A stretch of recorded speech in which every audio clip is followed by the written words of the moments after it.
Hey everyone, so today I'm going to read more pages of No Brainer because more pages got leaked online.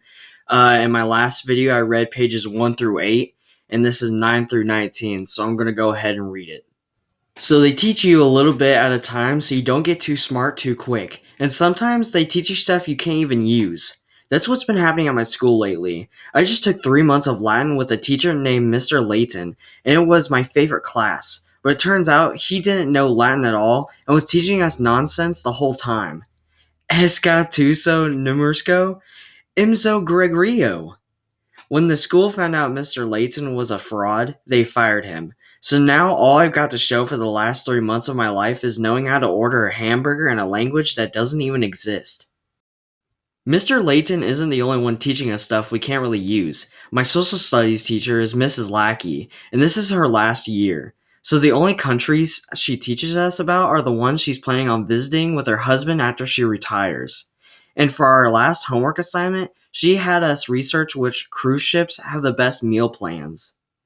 Some of our teachers don't even bother trying to teach us anything at all. Mrs. Pritchard is supposed to be teaching us geometry, but she uses her new smartboard for stuff like helping her pick out which breed of puppy to get. A few of the teachers are doing their best, but us kids don't always make it easy for them. Mr. Rask tried teaching science the regular way for half the year, but nobody seemed interested. So he switched to teaching us about gross stuff, and even though it makes science a lot more interesting, I don't think any of the information we're learning right now is going to help us get into a good college later on. I wish I didn't know half the stuff I've learned in Mr. Rask's class, because ever since we watched a video about the microscopic parasites living in our skin, I can't stop itching. We don't even have an algebra teacher anymore. Mrs. Kwan went on maternity leave back in October, and they never found a long-term sub to fill in for her. So during fourth period, they just stick us in a computer lab and have us go on this math game website, which is sponsored by a candy company. Now everyone in my grade needs candy to do math, and when we took a standardized test last month, a bunch of kids brought packs of jelly beans and bubblegum to help them count. I probably would have done a lot better on the test if I wasn't sitting behind a kid who went through an entire jar of gobsmackers. It wasn't just the math section that was hard, though. The reading section had a bunch of essays, and the science section had questions about stuff we never covered in class, and there wasn't a single question about farts or burps.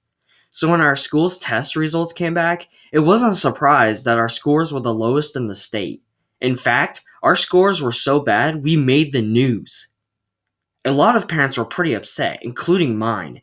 And I guess the superintendent was under pressure to make big changes because he fired our principal, Mrs. Mancy, and asked the old principal, Mr. Bottoms, to come out of retirement. I'm actually surprised Mr. Bottoms agreed to come back because the way my older brother Roderick described it, when Mr. Bottoms retired a few years ago, he went out with a bang. But I'm rooting for him to turn things around because based on my education so far, the only job I'm going to be qualified for is a cruddy middle school Latin teacher. Ambaragro! Friday. Principal Bottoms has only been in charge for a few days, but he's already made some big changes. And any class that doesn't teach stuff that's on the standardized test has been cut. Which kind of stinks because we had just started the brownie baking unit in our home ec class. Things have gotten a lot more serious in the classes that weren't cut, like science. Mr. Rask isn't teaching about body smells and things like that anymore, but that doesn't mean the stuff we're learning isn't gross. Because this week, he announced that we were starting at the dissection unit on tapeworms.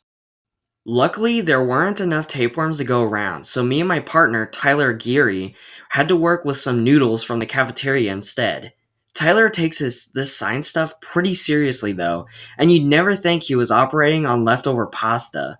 Scalpel. I guess maybe Tyler will grow up to be a surgeon one day, but I hope I don't end up on his operating table because I'll know exactly where he got his education. Greg? Greg Heffley? Everybody thinks learning science is great, but they never talk about the flip side of things. I've seen a bunch of movies where a scientist loses their mind and tries to take over the world, but you never see any movies where the villain is a mad zookeeper or a mad gardener. So when it comes to science, I think the less you know, the better, because I don't need to be the guy who messes around and accidentally opens up a portal to the demon realm. Anyway, that's all for the rest of the No Brainer sneak peek. This book comes out on October 24th, I think. So go pre order it or go buy it when it comes out. It comes out really soon. Anyway, thanks for watching.